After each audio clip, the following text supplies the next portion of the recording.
जैसे फादर ने भी धीरे धीरे डिवाइड करने लग गए कि भैया डिज़ाइन तेरे को लगानी है, 1 घंटा तो बैठना ही है। तो धीरे धीरे हमने इस हिसाब से इंटरेस्ट लिया। फिर डिजाइनिंग के बाद में हमने वर्क, मिनीचर वर्क भी किया, खुलाई वर्क भी बनाना सीखा, मुगल बनाना बंद कर दिया। पहले इतने क्वांटिटी में मुगल दिए सेंटर पे जब वो अटैक हुआ था, उसके बाद में मुगल की डिमांड बिल्कुल तरह से ख़त्म हो गई। या तो हमने सबसे ज़्यादा मुगल ही बनाए। अच्छा, मिक्सिंग वर्क बनाया है तो वो भी वर्क किया है हमने। जैसे उसमें राधा कृष्णा बना रहे हैं तो उसमें मीरा का भी हमने कॉन्सेप्ट लिया है, जो राग रागनी मीरा होती है वो भी बनाया है और वो भी ज़्यादा चलता है।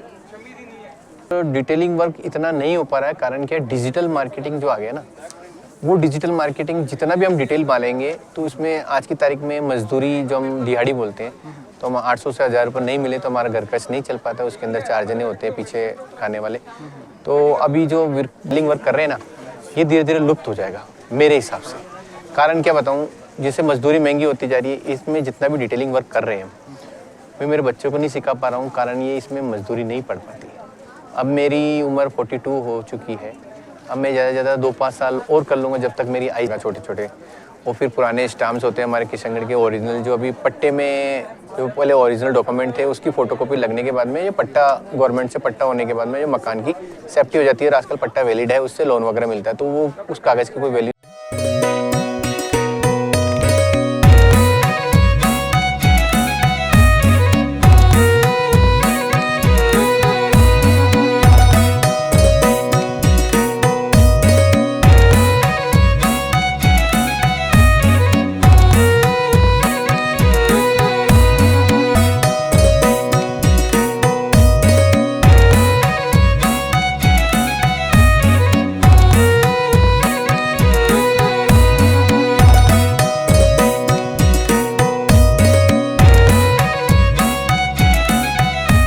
Pushpendra Sahu ji, the uncommon people uncut में आपका स्वागत है।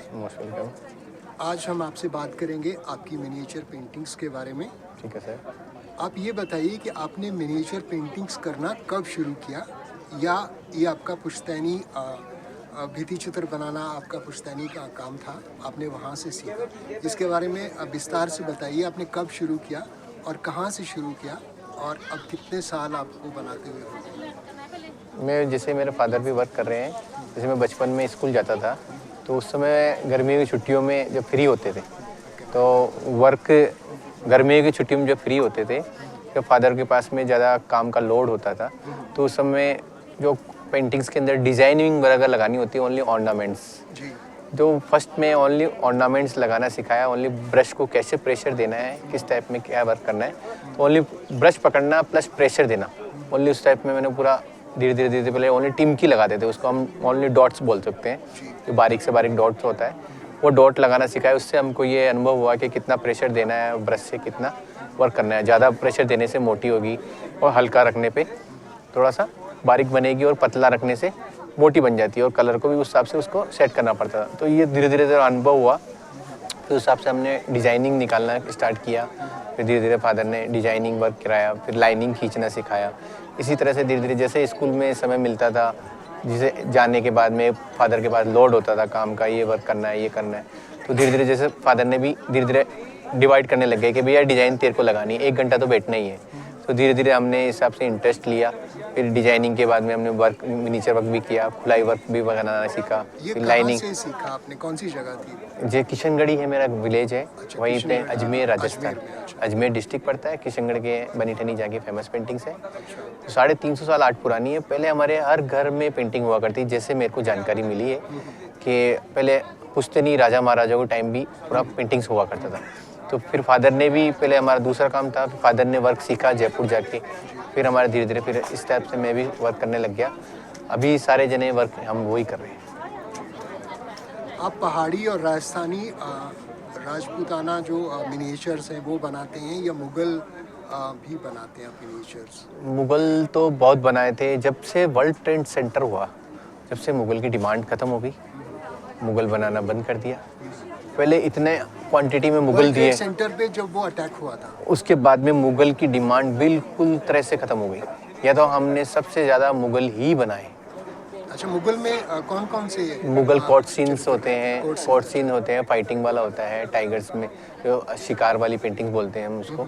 शिकार, हाँ, मुगल में इतने पेंटिंग बनाई है कि उस समय आउट ऑफ कंट्री से हमारे कस्टमर भी आते थे, जैसे पाकिस्तान से भी आते, श्रीलंका से भी आते थे, और अमेरिका वगैरह भी हमारा जो मुगल की पेंटिंग्स होती थी ना, वो हमारे डायरेक्ट नहीं जा पाया कि शोरूम वाले के द्वारा जाती थी।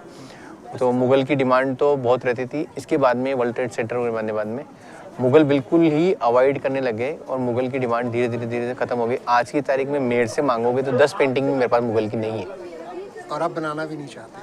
अब बनाना क्या, डिमांड में नहीं होती, उसी को हम तो डिमांड में होता है ना, उसी चीज़ को बनाने की कोशिश करते हैं जिससे हमारा घर खर्च चल सके, क्यों हमको रखना नहीं होता है।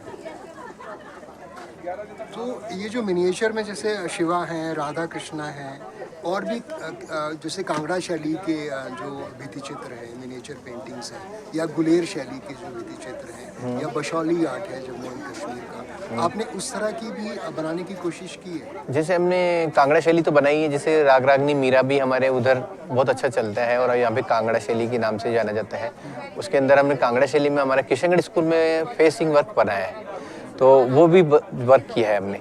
जैसे उसमें राधा कृष्णा बना रहे हैं तो उसमें मीरा का भी हमने कॉन्सेप्ट लिया है, जो राग रागनी मीरा होती है वो भी बनाया है, और वो भी ज़्यादा चलता है।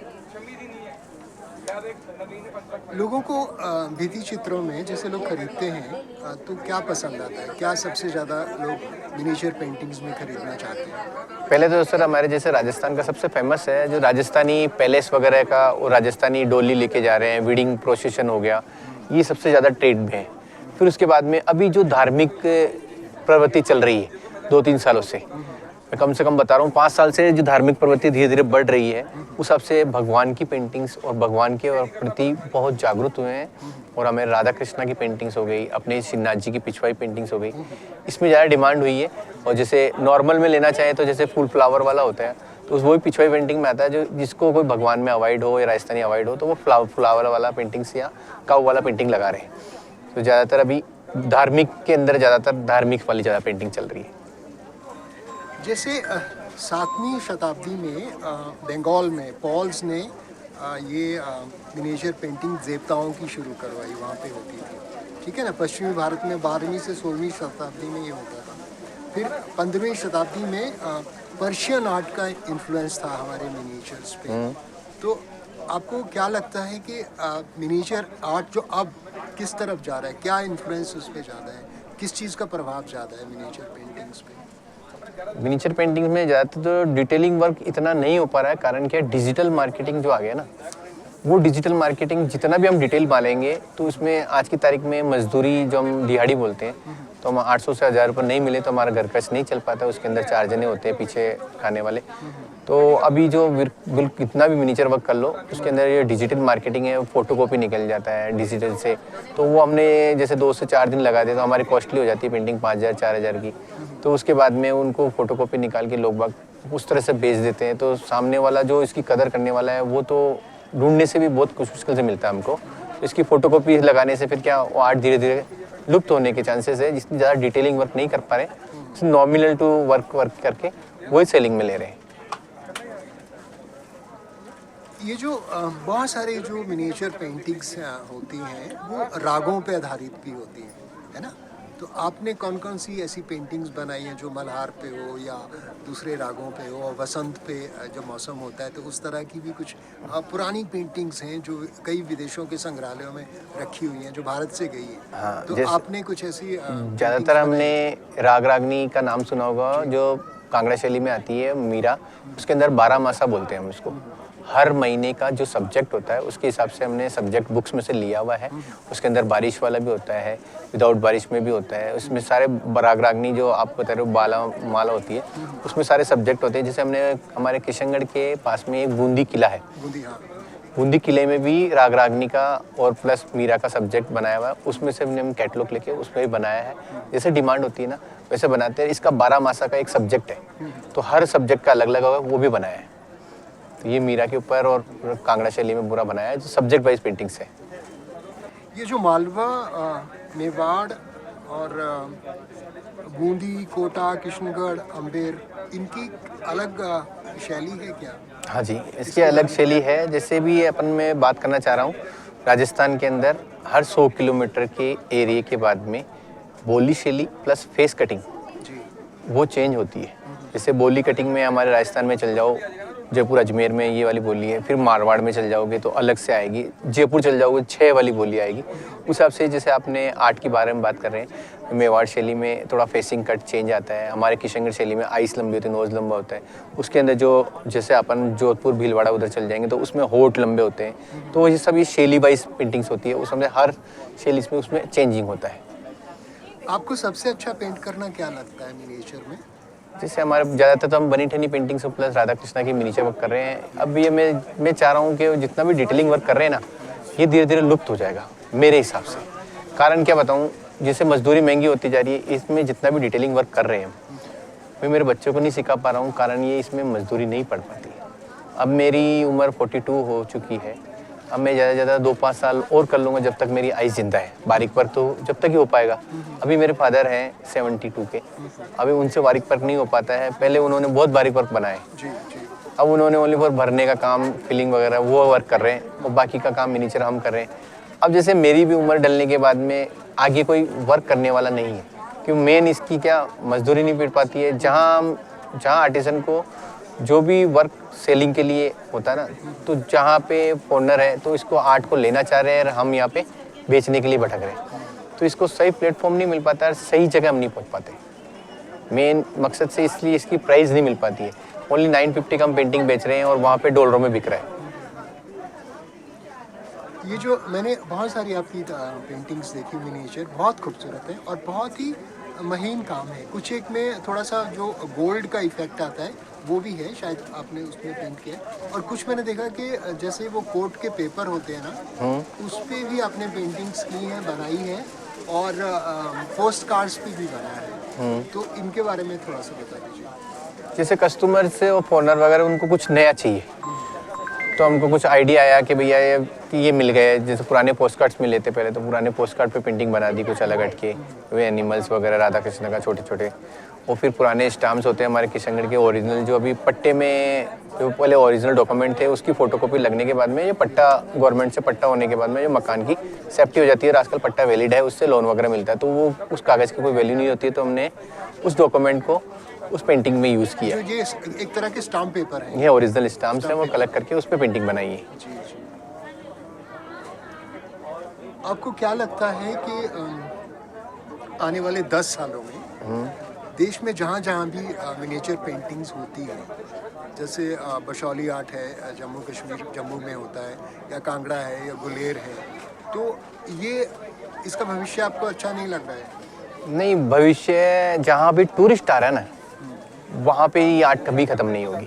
अच्छा। जहाँ जिससे हमारे किशनगढ़ में गिनीज ऑफ बुक्स में नाम होने के बावजूद भी वहाँ पे टूरिस्ट नहीं आता है। कारण क्या है, हमारा पहले से मतलब बनी का जो नाम है वो Guinness book of world record में है। इंडियन मोनालिसा गवर्नमेंट द्वारा घोषित हुआ है, गवर्नमेंट द्वारा डाक टिकट निकला हुआ है। ओरिजिनल पेंटिंग आज भी म्यूजियम में पड़ा है, 350 साल आर्ट पुरानी है। निहाल चंद जी कलाकार ने पेंटिंग्स को पूरा राजा की दासी थी उसकी कल्पना करके राजा जी ने बताया था, उनकी फेस बनाया बनी ठनी। वो एक लेडी थी रियल में। अच्छा। राजा की दासी थी। वो कल्पना आपस में बोलते जाते थे, पहले आपस में चेहरे नहीं दिखाते थे, तो राजा जी बोल रहे थे और निहाल चंद जी कलाकार ने पूरा कला से पूरा चित्र उतारा। वो ओरिजिनल पेंटिंग आज भी म्यूजियम में पड़ा है। उस हिसाब से गवर्नमेंट ने उसको इंडियन मोनालिसा घोषित किया है। आपको नैनसुख जी की जो पेंटिंग्स हैं गुलेर की, वो कैसी लगती हैं, आपने देखी है? नैनसुख जी का नाम जरूर सुना है, देख नहीं पाए, वो चीज़ है। अभी जो राजस्थान में कितने लोग हैं जो मिनिएचर कर रहे हैं? नहीं, राजस्थान में मिनीचर करने वाले तो क्वांटिटी में है। जैसे हमारे किशनगढ़ की बात करूं मैं, तो किशनगढ़ में ज़्यादा से ज़्यादा 1000 से 1500 लास्ट, वो भी उसके अंदर भी कोई मंदिरों में जा रहा है इसलिए जिंदा है। 500 से 700 आदमी कोई लकड़ी पे वर्क कर रहा है जो यूजेबल हो रही है, तो वर्क पेंटिंग भी चल रहा है और यूज़ भी आ रही है। और जो क्लॉथ की बात कर रहा हूँ तो ओनली 400, 300, 400, इससे ज़्यादा वर्क करने वाले नहीं है। वो भी जो पुराने हैं, नए बंदे कोई भी नहीं है आज की तारीख के अंदर। सबकी अबाउ उम्र 40 से अबाउ है, तो कुछ समय बाद में मैं कह रहा हूँ 10 साल बाद में भी उसमें 70% आदमी तो छोड़ देंगे उम्र के हिसाब से। आपने कभी रामायण या महाभारत का कोई अंश बनाया है? उसमें? नहीं, राम दरबार का जरूर बनाया है और शिव जी का इस टाइप का जरूर बनाया है। पूरा रामायण में तो जैसे हमने कुरुक्षेत्र में जाते हैं हम, जो रथ पे कृष्ण भगवान उपदेश देते हैं, वो सब्जेक्ट सबसे ज़्यादा फेमस है। वो सब्जेक्ट भी बनाते हैं, डिमांड में भी रहता है, प्लस ऑर्डर से भी बनाते हैं, वो रखते भी हैं साथ में। पुष्पेंद्र साहू जी, आपने हमसे बात की, मिनिएचर पेंटिंग्स के बारे में बताया। आपका बहुत बहुत शुक्रिया और आपको बहुत शुभकामनाएं कि आप इसी तरह मिनिएचर पेंटिंग्स बनाते हैं। ठीक है, बहुत बहुत धन्यवाद।